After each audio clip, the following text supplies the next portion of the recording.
बिस्मिल्लाहिर्रहमानिर्रहीम। मैं हूं मलिक मोहम्मद अली। प्रोग्राम बात से बात मलिक मोहम्मद अली के साथ। सदर पाकिस्तान आसिफ अली जरदारी ने पार्लियामेंट का मुश्तरका इजलास बुलाया। उसमें सालाना खताब होता है सदर पाकिस्तान का। तो इस इजलास के अंदर क्या हुआ और जो कुछ शोर शराबा हुआ उसका पूरी दुनिया के अंदर क्या मैसेज किया, और फिर स्पीकर कौमी असम्बली ने क्या इकदाम उठाए, आज के इस प्रोग्राम में हम बात करेंगे। और प्यारे दोस्तों, जिन दोस्तों ने अभी तक हमारे चैनल को सब्सक्राइब नहीं किया, बराए मेहरबानी वो हमारे चैनल को सब्सक्राइब भी करें, लाइक भी करें और शेयर भी करें। और अब बात कर रहे हैं पार्लियामेंट के मुश्तरका इजलास में सदर पाकिस्तान आसिफ अली जरदारी के खताब की। आसिफ अली जरदारी ने 18 अप्रैल को पार्लियामेंट का मुश्तरका इजलास बुलाया जिसमें उन्होंने खताब करना था। पार्लिमानी रवायात के मुताबिक साल में एक मरतबा जो भी सदर पाकिस्तान होते हैं वो पार्लियामेंट के मुश्तरका इजलास से खताब करते हैं। इस इजलास के अंदर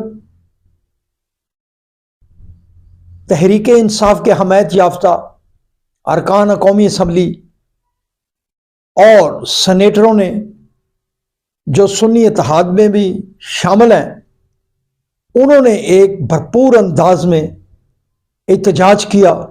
और एहतजाज में इतना ज़्यादा शोर शराबा हुआ कि सदर पाकिस्तान को अपना खताब जारी रखना भी मुश्किल नज़र आ रहा था। बल्कि अपोजिशन के इन अरकान ने जो स्पीकर का डाइस था जहां सदर पाकिस्तान तकरीर कर रहे थे, वहां भी एक घेराव डाले रखा। बल्कि 2-3 जो मेंबर थे वो तो कुछ ज़्यादा ही आपे से बाहर हो गए, जिनमें जमशेद दस्ती और मोहम्मद इकबाल खां शामिल थे। वो तो बहुत ही ज़्यादा आगे बढ़कर, बल्कि जिस तरह का उनका रवैया था, जिस तरह की उन्होंने ज़बान इस्तेमाल की, वो हम समझते हैं कि शायद असम्बली की वो ज़बान नहीं थी। बहरहाल इतना शोर हुआ तो इजलास के दौरान बमुश्किल सदर पाकिस्तान आसिफ अली जरदारी ने अपनी तकरीर का इख्तिताम किया।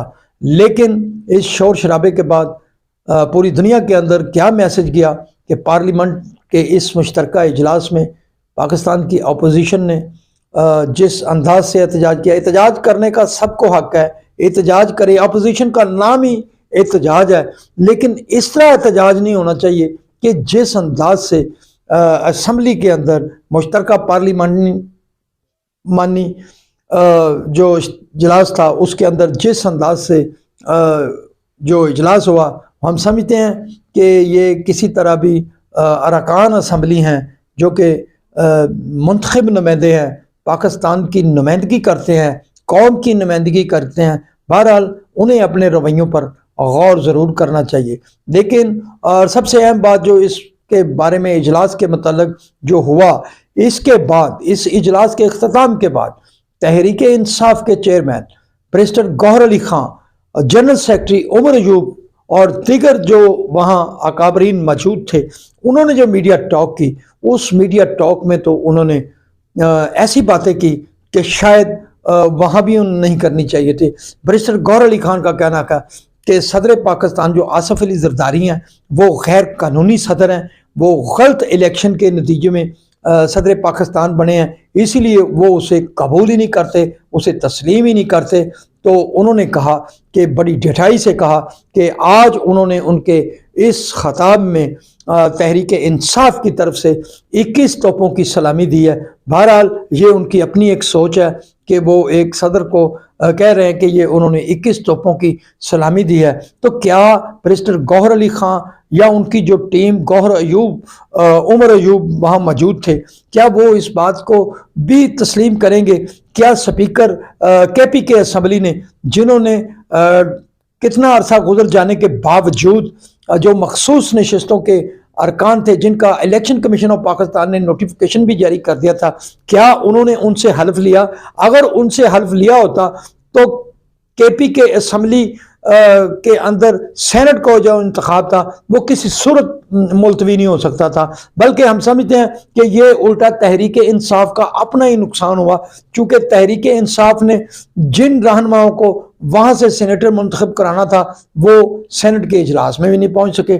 کیا تحریک انصاف اس کا بھی جواب دے گی؟ کیا وہ اعظم سواتی کو سینیٹر نہیں بننا دیکھنا چاہتے تھے؟ کیا وہ فیصل جوید کو سینیٹر نہیں بننا دینا چاہتے تھے؟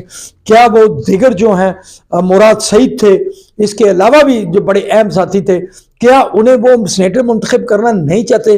کیا یہ جو اس وقت تحریک انصاف کی بھاگ دوڑ سنبھال رہے ہیں، کیا یہ جو منتخب ہونے تھے کیا ان کے لیے یہ خطرہ ہیں؟ چونکہ یہ بہت اہم ساتھی ہیں عمران خان کے۔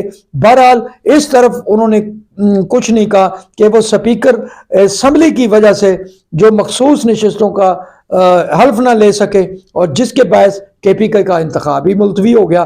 بہرحال اب تو پشاور ہائی کورٹ نے باقاعدہ طور پر حکم جاری کر دیا ہے سپیکر کے پی کے اسمبلی کو کہ وہ مخصوص نشستوں کے اراکین کا حلف لیں۔ اب جب حلف ہو جائے گا تو ظاہر ہے وہاں سے الیکشن ہوگا، لیکن اس موقع پر جب ایک بہت ہی اہم سینٹ کا الیکشن تھا، اس سے قبل سپیکر جو کے پی کے اسمبلی تھے وہ ہٹ درمی پر مشتمل جو اپنا رویہ رکھا انہوں نے۔ اب کیا سپیکر کے پی کے اسمبلی نے کس کے کہنے پر اس کے حلف نہیں لیے؟ بہرحال یہ تحریک انصاف کی اپنی صفوں میں دیکھنے کی ضرورت ہے۔ بہرحال تحریک انصاف کے جو قیادت ہے، ہم سمجھ رہے ہیں کہ عمران خان کی طرف سے کچھ اور سٹیٹمنٹ سامنے آتی ہے، اور جو تحریک انصاف کے سپوکس مین ہے یا جتنے بھی لیڈر ملاقات کرتے ہیں عمران خان سے، وہ اپنی الگ الگ سٹیٹمنٹ دیتے ہیں، اور پھر یہ گڈ مڈ ہو جاتی ہے بات کہ اصل میں عمران خان کی حقیقی بات کون سی ہے، وہ کون سا رہنما ہے جو صرف عمران خان کی بات کر رہا ہے۔ بہرحال یہ تحریک انصاف کا ایک اپنا معاملہ ہے، لیکن پارلیمنٹ کے مشترکہ اجلاس میں ایسے رویے نہیں ہونے چاہیے، بلکہ احتجاج کا حق پہلے نمبر پہ ہے۔ سب کو احتجاج کا حق ہے، لیکن احتجاج کرنے کے بھی کوئی طریقہ کار ہے، اور سپیکر قومی اسمبلی اعجاز صادق نے پھر دو ارکان جمشید دستی اور اقبال خان کے خلاف ایکشن لیا اور ان کو وہاں اسمبلی کے حوالے سے معطل کیا، جس کو بلاول بھٹو زرداری نے بھی اپریشیٹ کیا کہ انہوں نے درست قدم اٹھایا۔ بہرحال جو پارلیمنٹ ہے وہ پاکستان کی شناخت ہے، پاکستان کے جو دنیا کے سامنے ایک پارلیمانی حسن ہے، اس کو بگاڑنے کی بجائے اس کو سنوارا جائے، بلکہ احتجاج کو احتجاج رہنے دیا جائے، اس حد تک نہ جایا جائے کہ جس کی تصویر پاکستان کی جو تصویر ہوتی ہے وہ باہر غلط نہ جائے۔ سلام پاکستان، سلام اوورسیز، اللہ حافظ۔